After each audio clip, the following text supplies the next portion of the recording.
Welcome back to You Break It, You Fix It. I'm Jim Murphy, and this time we're going to be talking about why you need to change your cabin air filter. Let's get to it.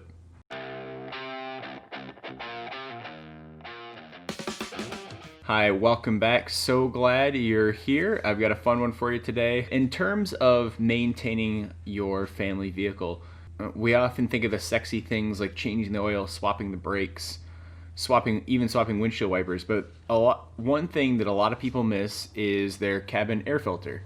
And that's something that I try to swap every 6 months on our vehicles, because you can see how dirty this thing gets. That's only 6 months old in our car. We don't really think of air quality when we think about maintaining our vehicle and driving our vehicles. You know, it's something that a lot of us, it's something that maybe you have an hour commute, so you're in the car for 2 hours a day. Maybe you like long road trips like my wife and I, or maybe you just take quick trips to the grocery store and the gas station. But either way, you have most of you, maybe you have your family in your vehicle frequently.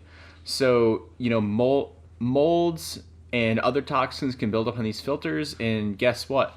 No air gets in the car without going through this filter. So it's very important to keep this swapped out.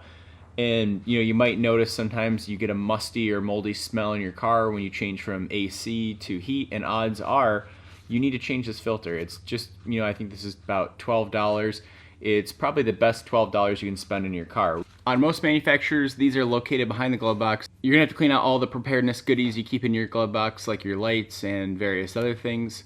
Water napkins, fruit snacks, spare fork, face lotion, toy car. Typically, you know, modern cars are all plastic, so the glove box, on the very back side of it, you'll see 2 pins, and you just squeeze in on the sides of the glove box towards the back, and you'll see those pins pop right out.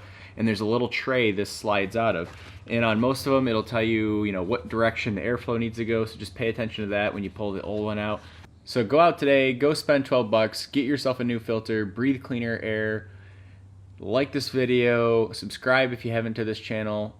I'm Jim Murphy, this is You Break It, You Fix It, and I'll see you next week.